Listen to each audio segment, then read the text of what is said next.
I saw that in the scripture, one of the wisest men that ever lived, he said, I've seen an era under the sun that servants are riding on horses and princes are walking on foot. A prince on foot and a servant is riding on a horse. It's an era that he saw. But if I'm to ask you now, where have you seen that happening? It will be difficult for you to tell. Where is it happening where a servant is on the horse? But it is happening. It's a spiritual statement, very prophetic. He's dealing with not just individuals but even with nations. But one thing that I want you to understand before I close is that every person that is going to attack you has to be hired. These are hired assassins. They have to be hired. Hired.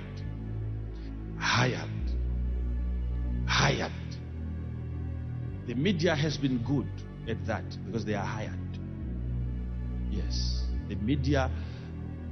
If you ask me why is it that you have never given any media house a chance to just interview you? I know. I didn't learn by mistakes. But by revelation. I knew them before they could mess me up. I knew them. I knew them right from the beginning. That's another wing, department where professionalism is not required, really. Yes. I remember I was joking with my daughter one day. He said, Dad, I'm so sad because how could I fail this exam? I said, you still get a job, my daughter. You still get it. There's a place where you can go and work, even if you. Okay, so I want to show you something here, because there are people, they sound to be learned when you look at the grammar, the English, and you think these are learned people.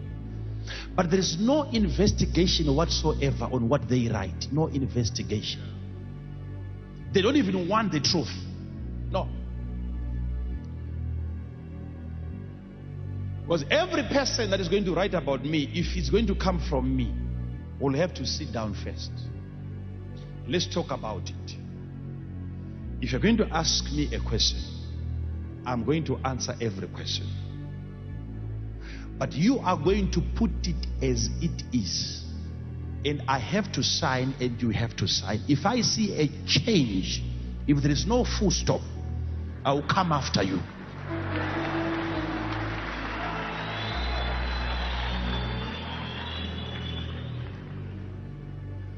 And no one is willing to take that route. But that's professionalism.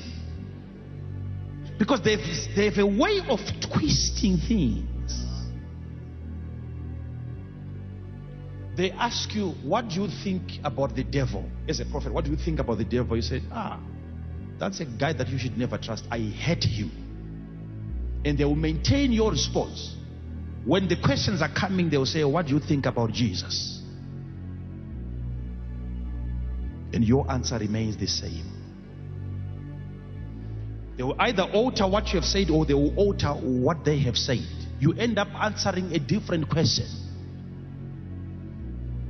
And because of ignorant people that we have, they look at it, they believe it. It's deliberate. It's so deliberate. Let me love my wife every day. There's no story there to write about. There's no story there to write about. Let me remain connected to her for the next 100 years. No glitches, no what. There's no story to write about. There's no congratulatory messages. The day she's going to pack her bags and go, now they are ready to write. Because also good news doesn't sell. No one is going to buy it. They'll buy it, look at it and say, married. There's no story here. To them there is no story. It's not a story. So I say to them, you would rather write without my contribution. Write what you think. Rather than me making a contribution and then I don't see my contribution. You wasted my time. You don't have to summarize it. You came for me and I have to give it as it is. If I'm going to fill the entire paper, you have to write everything that I say. If you can't do that, then write what you think. And one thing with your accusers, they don't also make a follow-up to see whether this thing is really having any effects on you. When they write against me and so, they don't take another step to come here to see whether there are any empty chairs. They don't do that. But they keep on doing it, and they believe something is happening to him. Character assassination. When your character is under attack, it is the work of hired people. And I will just start this topic by saying, Jezebel said, hire 2 people, but make sure that they are the sons of the devil, to wrongfully accuse him. If you give that job to any other person who is a son of somebody, they are not going to properly do it. Find the sons, 2 sons of the devil, the offspring of Lucifer. Those are the only people that can actually accuse and say, we have heard him blaspheming God. And they'll be so determined until Naboth is dead. In the book of Acts, you see there were 40 men who made a promise. They said, we will not eat or drink until Paul is dead. 40 men married.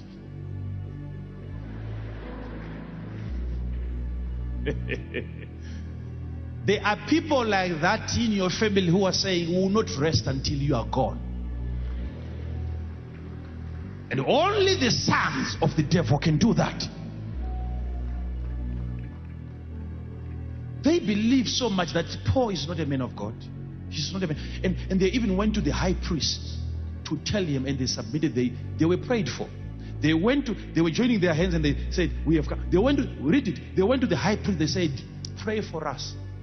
We have entered into a covenant, the 40 of us, that we will not sleep until Paul is dead. They are talking to a man of God, the priest, the highest priest. And they want to kill Paul because they believe he's not a man of God. They want to kill him. Killing him. They want him dead. He has never killed anyone, Paul. He has never killed anyone. He has never attempted. You see, what he did, it was before his conversion. But now he's doing what he's doing. They don't want to see him. They want him dead. And they think that they are more born again by doing so.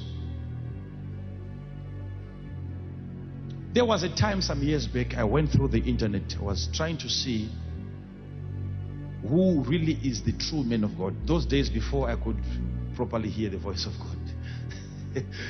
Who really, everyone is under attack. Everyone. I said, okay, these people should have left at least one for us to know they are still pastors. You can't say they are no longer pastors. You cannot say they are no longer men of God.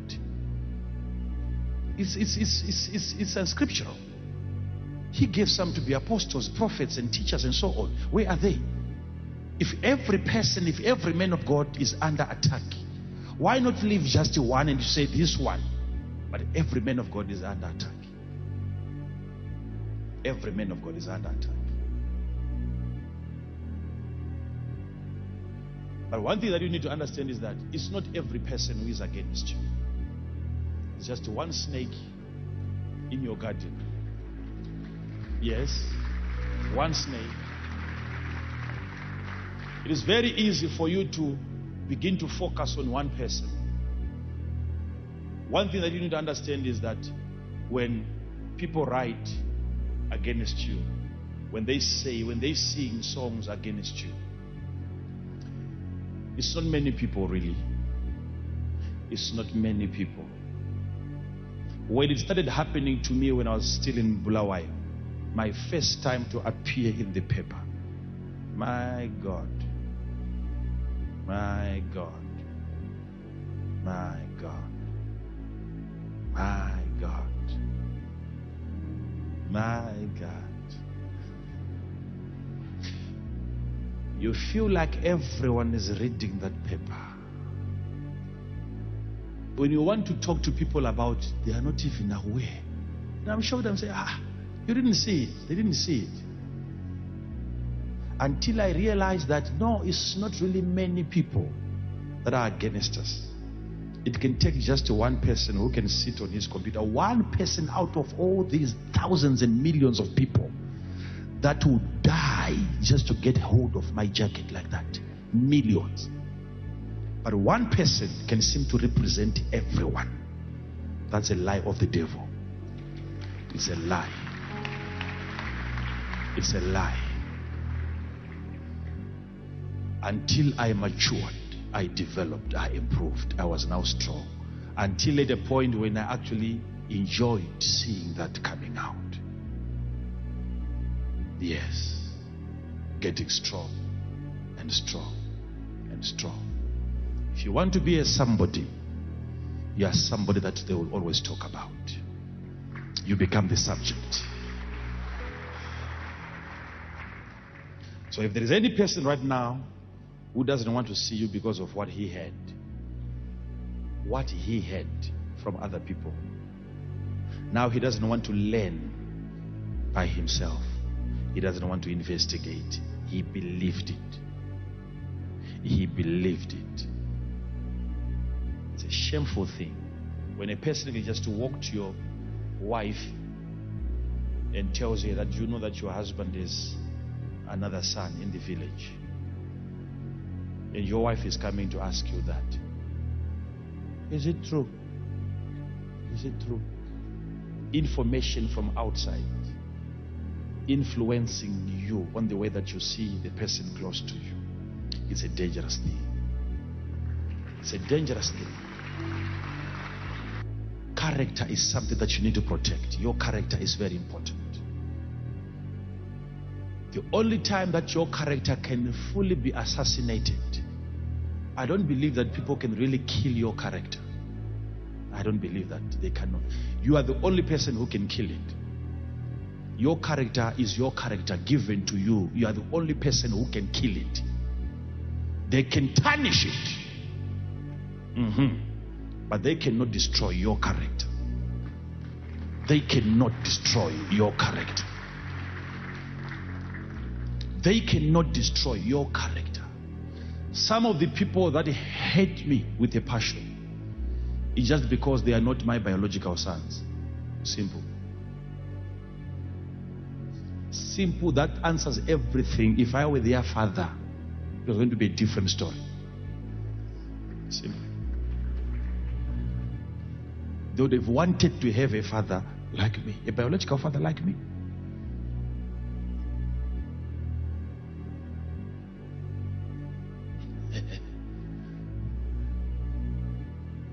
It's anger that is caused by distance, far away from where it is happening. Why am I not part of it?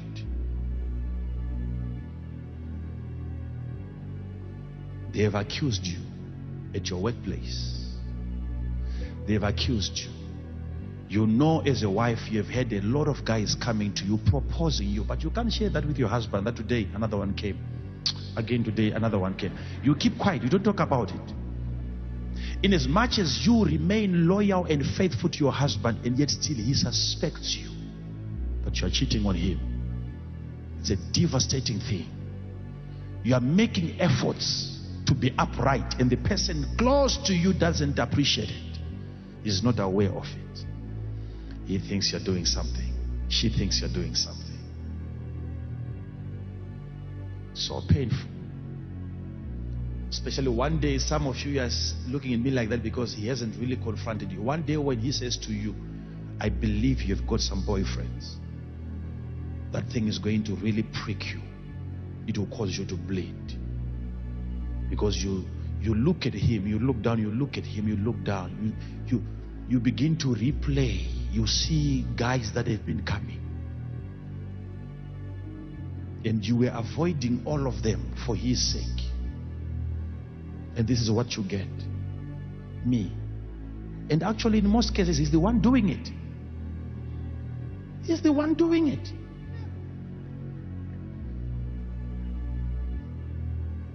Your character is under attack. A character that you have built is under attack.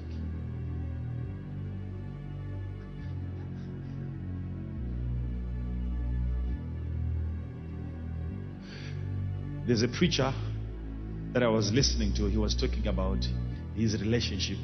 He was dating a certain girl before they could get married officially. They were walking through a shopping mall, and all of a sudden she started screaming. She said to him, I saw you.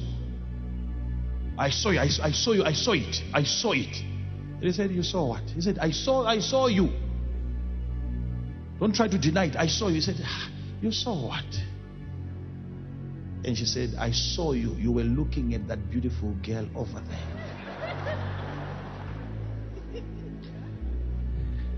And the man of God said, where is she? And she said, she's over there. I saw, don't pretend as if I saw you looking at that girl. And this man of God, because I think his mind is actually is something else. He said, to be honest with you, I didn't even look at her. Listen, you are much better than her. It's just that you're not aware. If she was better than you, to be honest with you, I would have gone after her in your presence. What makes you think you can stop me? Even in your presence, I can leave you now and go after her. Why are you so much worried about me? And he said to her, if I want her now, even demons and 20 devils cannot stop me. I can go after her now and leave you here. And then he said to her, I don't know about you, but my eyes, they don't talk, but they see. That's what he was saying. He was telling, he said, I don't know about your own eyes, but my eyes, they see. If you are accusing me of seeing with my eyes, they see. They don't walk, they see. I don't know about your own eyes. What do they do?